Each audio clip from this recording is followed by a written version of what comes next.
আপনার প্রতিটি নিয়ামত সূক্ষ্ম থেকে সূক্ষ্ম নিয়ামত পর্যন্ত আল্লাহ তাআলা আমাদের কাছ থেকে কি নিবেন? হিসাব নিবেন। বেশ, কোন মুসলমান যদি আল্লাহ তাআলার হিসাবের কথা যদি স্মরণ রেখে যদি দুনিয়ার জীবন চালাইতে পারে,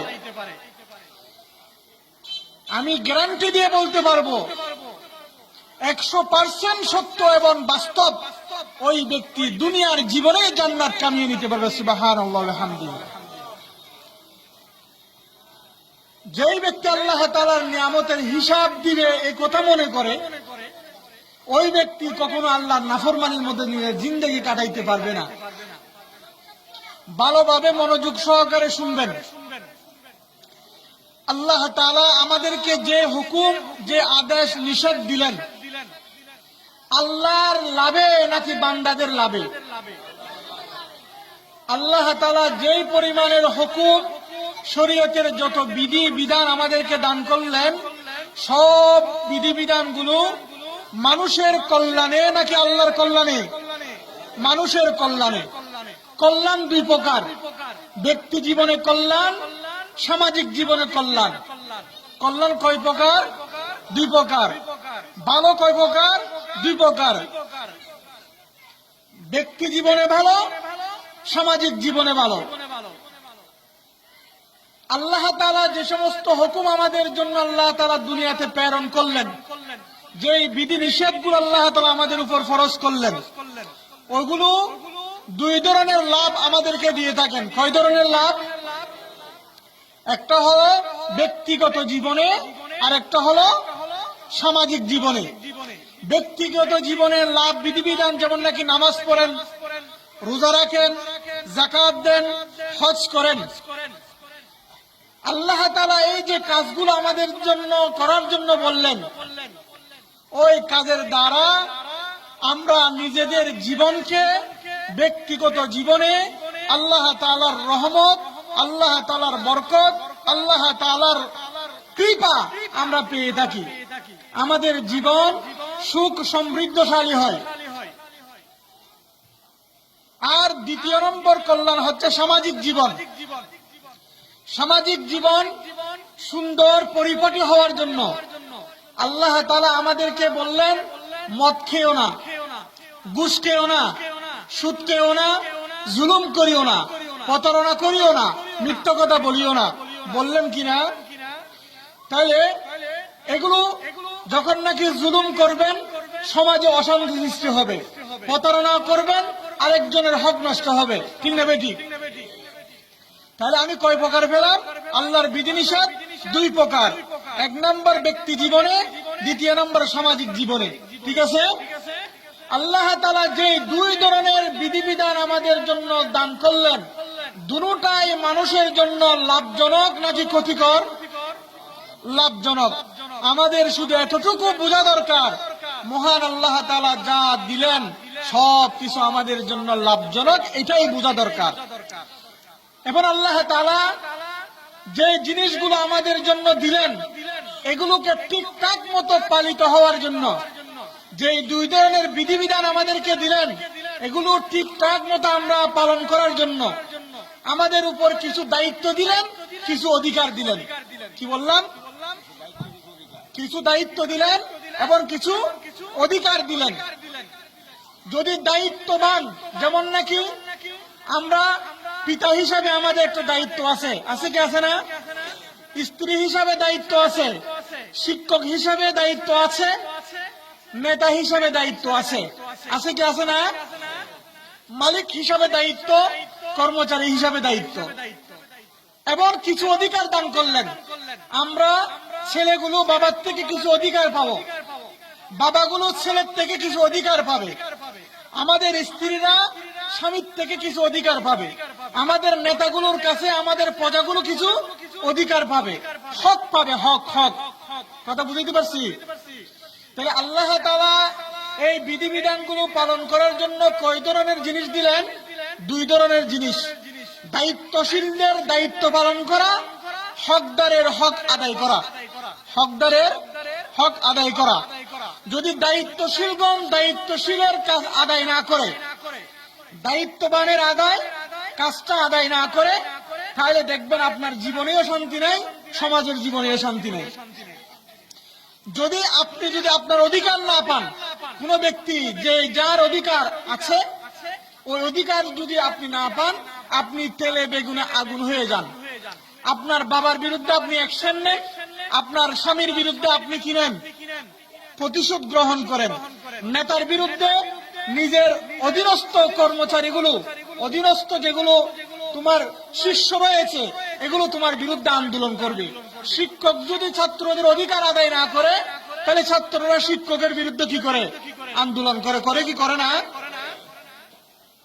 তাহলে গোটা ইসলামী সমাজ ব্যবস্থা, ব্যক্তি জীবন এবং সমাজ জীবন কয়টা জিনিসের উপর নির্ভর বললাম? দুটা জিনিসের উপর নির্ভর। একটা হচ্ছে দায়িত্বশীলরা দায়িত্ব আদায় করবে, দ্বিতীয় নম্বর অধিকার যেগুলো যার পাবে অধিকারগুলো পৌঁছাই দিবে। যদি দায়িত্বশীলগণ যদি দায়িত্ব আদায় না করে, অধিকার যারা পাবে অধিকার এবং হক গুলো যদি তাদের কাছে পৌঁছাই দেওয়া না হয়, তাহলে দেখবেন আপনি আপনার জীবনেও শান্তি নাই, আপনার সমাজের জীবনেও কি নাই, শান্তি নাই। যদি কোনো ব্যক্তির যদি সমাজ জীবন যদি শান্তি না থাকে, ব্যক্তি জীবন যদি শান্তি না থাকে, পারিবারিক জীবন কি শান্তি থাকবে? যদি কোনো ব্যক্তির যদি পারিবারিক জীবনও শান্তি নাই, সামাজিক জীবনও শান্তি নাই, ব্যক্তি জীবনও শান্তি নাই, ওই ব্যক্তি কি রাষ্ট্রীয় জীবন শান্তি থাকবে? কারণ রাষ্ট্র তো কোনো প্যাকেটের নাম নয়, রাষ্ট্র তো কোনো কাগজের নাম নয়। রাষ্ট্র হচ্ছে মানুষ যেগুলো এক রাষ্ট্রের ভূখণ্ডের ভিতরে বসবাস করে, ওই মানুষগুলো নিয়ে একটা রাষ্ট্র গঠিত হয়, ঠিক না বেঠিক? কিন্তু ওই রাষ্ট্রের জনগণ যদি, কোন সমাজের মানুষ যদি শান্তিতে না থাকে, রাষ্ট্র কি কখনো শান্তিতে থাকবে? ঠিক আল্লাহ তাআলা গোটা পৃথিবীর মানুষগুলোকে শান্তিতে রাখার জন্য কুরআনের বিভিন্ন জায়গায় দায়িত্বশীল এবং অধিকার আদায় করার জন্য আল্লাহ কুরআনের বিভিন্ন জায়গায় আল্লাহ তাআলা ছড়িয়ে ছিটিয়ে হুকুম নাযিল করলেন। কিন্তু বর্তমান জামানায় আমরা যেদিকে যাই সেদিকে দেখতেছি দায়িত্বশীলগণ দায়িত্ব আদায় করে না। দায়িত্বশীলগণ দায়িত্ব কি করে না, আদায় করে না। দায়িত্ব যদি আদায় করতো ঠিক মতো, একজন মেম্বারের দায়িত্ব হচ্ছে জনগণের সেবা করা, এলাকার সেবা করা, জনগণের সুখ দুঃখে পাশে থাকা, ঠিক না ঠিক? যদি কোনো সদস্য যারা একটা সমাজের দায়িত্ব গ্রহণ করে, এরা যদি তাদের দায়িত্ব পালন করার ক্ষেত্রে অবহেলা করে, তাহলে দেখবেন আপনার এলাকার মধ্যে মানুষ শান্তিতে থাকবে না। সেই দায়িত্ব ঠিক মতো কি করে না, পালন করে না। দায়িত্বের মধ্যে কি, যেমন নাকি কিছু বেয়াদব ফুলাফাইন থাকে প্রত্যেক এলাকার মধ্যে। একজন মেম্বারের প্রথম দায়িত্ব হচ্ছে বেয়াদব ফুলাফাইন গুলোকে ঠিক করা, ঠিক না বেটি? এখন যখন বেয়াদব ফুলাফাইন গুলো দেখার পরেও আপনি ঠিক করেন নাই, তাহলে আপনার মেম্বারগিরি, আপনার রাজত্বগিরি কখনো আপনি ঠিক মতো কারো উপর চালাইতে পারবেন না, কারণ বেয়াদব তো আপনার চোখের সামনে ঘুরতেছে। দায়িত্ব যখন আপনি পালন করবেন না, আপনি সরকার থেকে অনেক টাকা পান, অনেক পয়সা পান, ওই টাকাগুলো জনগণের জন্য আসছে। আপনার দায়িত্ব জনগণের কাছে খাবারগুলো পৌঁছাই দেওয়া, জনগণের হক জনগণের কাছে পৌঁছাই দেওয়া। এখন যখন আপনার দায়িত্ব আপনি পালন না করে নিজের ঘরের ভর্তি করলেন, নিজের ব্যাংক ব্যালেন্স ভর্তি করলেন, নিজের আত্মীয় স্বজনকে দিলেন, গরিব দুঃখী দেখে দেখে দেন নাই, আপনার সমাজ কখনো আপনাকে স্যালুট করবে না, আপনাকে সম্মান দেখাবে না, ঠিক না বেটি? ঠিক তদরূপ একজন বাবা নিজের ছেলে সন্তানগুলোকে সঠিক ভাবে লালন পালন করে শিক্ষা দীক্ষা দিয়ে মানুষ করা দরকার, তার দায়িত্ব। তার কি দায়িত্ব? এখন আপনি বাবা হয়ে তাকে বিভিন্ন ধরনের কুকর্ম করার জন্য তাকে উপদেশ দিচ্ছেন, ঠিক মতো সে বেয়াদবি করতেছে, মুরব্বীদের সাথে আকাম কুকাম করতেছে, এলাকার মধ্যে আপনি শাস্তি দেন নাই, এরপরে আপনি ঘরের মধ্যে বাদ দিচ্ছেন, খাবার দিচ্ছেন, টাকা দিচ্ছেন, সুযোগ সুবিধা দিচ্ছেন, আপনার দায়িত্ব আপনি পালন করেন নাই। তাহলে দেখবেন শুধু সমাজের মানুষ অশান্তিতে আছে তা নয়, ওই গাদ্দার ছেলে আপনাকেও অশান্তির মধ্যে রাখবে, আপনাকেও কি রাখবে, অশান্তিতে রাখবে।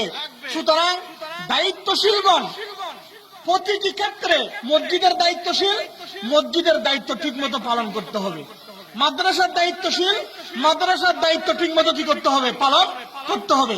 মাদ্রাসার দায়িত্বশীল যদি মাদ্রাসা ঠিক মতো পরিচালনা না করে, মাদ্রাসা দুটো জিনিসের নাম, আতফালুল মুসলিমিনের হেফাজত, আমওয়ালুল মুসলিমিনের হেফাজত। একটা হচ্ছে মুসলমানদের ছেলে সন্তানগুলোকে ঠিক মতো মানুষ করা, মাদ্রাসা পরিচালকের দায়িত্ব।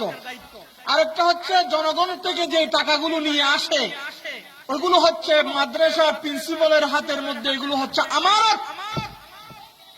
আমানতের টাকার মধ্যে যদি নিজের মনের ইচ্ছা যদি যত্র তত্র অপচয় করে, যেভাবে সেভাবে এগুলো করে কি করে খরচ করে, আর ছেলে সন্তানগুলোকে যদি ঠিক মতো লালন পালন করে একজন ভালো মানুষ, ভালো শিক্ষাবিদ করতে না পারে, ওই প্রতিষ্ঠানের পরিচালক তার দায়িত্ব আদায় করতে ব্যর্থ হলো।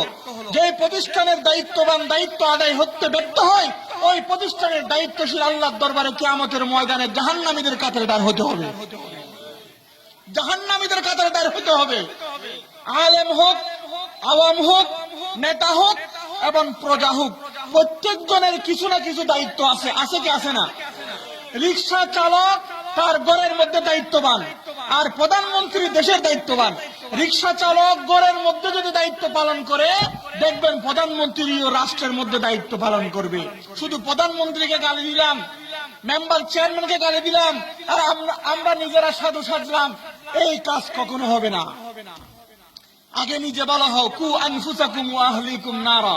আল্লাহ কোরআনের মধ্যে বলতেছে, হে দুনিয়ার মানব সকল, আগে নিজে ভালো হও, তারপর আরেকজনকে ভালো হওয়ার পথের মধ্যে আহ্বান করো, ডাকো, তাহলে তোমার ডাকাটা সঠিক হবে, তোমার আহ্বানটা সঠিক হবে।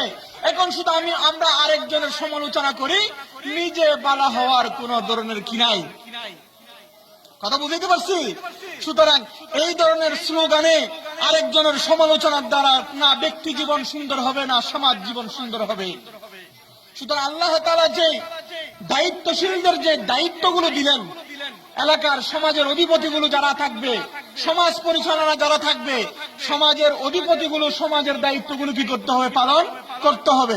সমাজের দায়িত্ব যদি সমাজের অধিপতি যাদেরকে আমরা জিম্মাদারি দিয়ে থাকি, যাদেরকে আমরা দায়িত্ব দিয়ে থাকি, সমাজের অবহেলা অবস্থা যদি বিরাজ করে, কোন ধরনের অসাধু গ্রুপে যদি সমাজের বিশৃঙ্খলা সৃষ্টি করে, ও সমস্ত বিশৃঙ্খলাকারী মানুষদের দলগুলোকে নিপাত করার জন্য যত ধরনের কৌশল অবলম্বন করা দরকার, সমাজের অধিপতিদেরকে ওই সমস্ত কৌশলগুলো অবলম্বন করা জিহাদের সমতুল্য সওয়াব। সুবহানাল্লাহ বিহামদিহি। জিহাদ শুধু ময়দানে তলোয়ার নিয়ে, অস্ত্র নিয়ে, লাঠি সুটা নিয়ে কাফেরের বিরুদ্ধে ময়দানে ঝাঁপিয়ে পড়ার নাম জিহাদ নয়। শুধু জিহাদ হচ্ছে যেখানে কোনো ভুল, যেখানে কোনো অশান্তি, যেখানে কোনো অবৈধ, যেখানে কোনো ধরনের জুলুম এবং সন্ত্রাসের রাজত্ব চলবে, সেখানে কড়া কৌশল এখতিয়ার করে অবলম্বন করে জুলুম বন্ধ করা, অত্যাচার বন্ধ করা, অবৈধ কাজ বন্ধ করা, ওইগুলোর নামই হচ্ছে জিহাদ, ওগুলোর নামে হচ্ছে জিহাদ। সমাজের কোন দায়িত্বশীল যদি ওই কাজ করার ক্ষেত্রে যদি কারো কাছ থেকে যদি গালি খাও, অথবা কারো কারণে যদি লাঞ্ছিত হও, শুহুদা মুজাহিদিন যুদ্ধের ময়দানে যদি কোন ধরনের পরাজিত হওয়ার, কোন ধরনের যদি অ্যাক্সিডেন্ট হয়, কোন ধরনের আক্রান্ত হয় অথবা শহীদ হয়, এদেরকে যেরকম আল্লাহ তাআলা সওয়াবের লিস্টের মধ্যে অসংখ্য পরিমাণ সওয়াব দিবে, সমাজের অধিপতি যারা সমাজকে সুন্দর করার জন্য যারা চেষ্টা করে যাবে, সেখানে কেউ গালি দিলেও, কেউ লাঞ্ছনা করলেও, কেউ ধরনের কোনো অত্যাচার করলে আল্লাহ তাআলা তাদেরকেও জিহাদের ময়দানে সওয়াবটাকে দান করা হবে। সুবহানাল্লাহ। অধিকার এবং দায়িত্ব, আমাদের যে হক, আল্লাহ তাআলা এই হকগুলোকে বিভিন্ন ভাবে ভাগ করলেন। শুধু হক আমরা আর আপনারা ভাবো তা নয়। আল্লাহ তাআলার যে হক দুনিয়ার জীবনে আছে, সমগ্র মাখলুকের জন্য আল্লাহ তাআলা হক রাখলেন। তাহলে বললাম দায়িত্বশীলগণ দায়িত্ব পালন করতে হবে এবং হকদারের হকগুলো পৌঁছাইতে হবে, হকদারের হক পৌঁছাইতে হবে। দায়িত্বশীলের কথা তো আপনারা সকলে বুঝছেন। দায়িত্বশীল যদি অবহেলা করে কি হয় সেটা আপনারা সকলেই জানেন। অধিকারের ক্ষেত্রে গিয়ে দেখেন আল্লাহ তাআলা, রাসূল বলতেছে দুনিয়ার সমস্ত মাখলুক গুলো আপনার কাছে একটা হক পাবে, অধিকার পাবে, সেটা হচ্ছে তার শান্তির জিন্দেগি, শান্তির জিন্দেগি। আপনি রাস্তা দিয়ে হাঁটার সময় নিজে একটা লাঠি দিয়ে একটা গাছকে আপনি কি করলেন? আক্রমণ করলেন। একটা গাছকে কি করলেন? আক্রমণ করলেন। আচ্ছা বলেন তো, গাছ আপনাকে কিছু বলতে পারে নাই, কিন্তু যে গাছ বানানেওয়ালা যে গাছ বানিয়েছেন ওই মালিককে কি আপনার বিরুদ্ধে নালিশ করার সমর্থ আছে কি নাই? ওই গাছ আপনার বিরুদ্ধে আল্লাহর দরবারে সাক্ষী দিবে কিয়ামতের ময়দানে। আপনার এই গাছের পাতা অবৈধভাবে কাটার কারণে, অহেতুক অযথা ভাবে এগুলোকে নষ্ট করার কারণে কিয়ামতের ময়দানে আপনার বিচার হবে, আপনার বিচার হবে। আমরা অনেকেই পোকামাকড় মারি, গাছ গাছালির মধ্যে পাখিগুলো মারি, অনেকে পাখি মারে এমনি কুশ আমেজের জন্য, একটু রিল্যাক্স ফিল করার জন্য, একটু আধুনিকতার জন্য বন্দুক নিয়ে জঙ্গলে বিভিন্ন জায়গার মধ্যে পাখিগুলো মারি। এগুলো কি বৈধ না অবৈধ, খাওয়াটা জায়েজ নাকি না জায়েজ, এগুলো আমরা না চাই। শুধু আমরা পাখিগুলোকে শিকার করি, মারি, এবং কোথায় গেল ঠিক মতো আমরা এগুলোকে খুঁজি না। এরকম আছে কি আছে না এরকম? অথচ আল্লাহ তাআলা আমাদের জন্য পাখি মারা হালাল, কিন্তু শর্ত হচ্ছে পাখি মারবেন হালাল পাখি, যেগুলো খাওয়ার নিয়তে মারবেন, আধুনিকতার জন্য নয়, ফুটানি দেখানোর জন্য নয়, শিকারের একটা আমেজ এবং ফুর্তি নিজের অন্তরের মধ্যে ঢুকানোর জন্য নয়। রাসূলুল্লাহ সাল্লাল্লাহু আলাইহি কি হুঁশিয়ারি বাণী দিলেন দেখেন।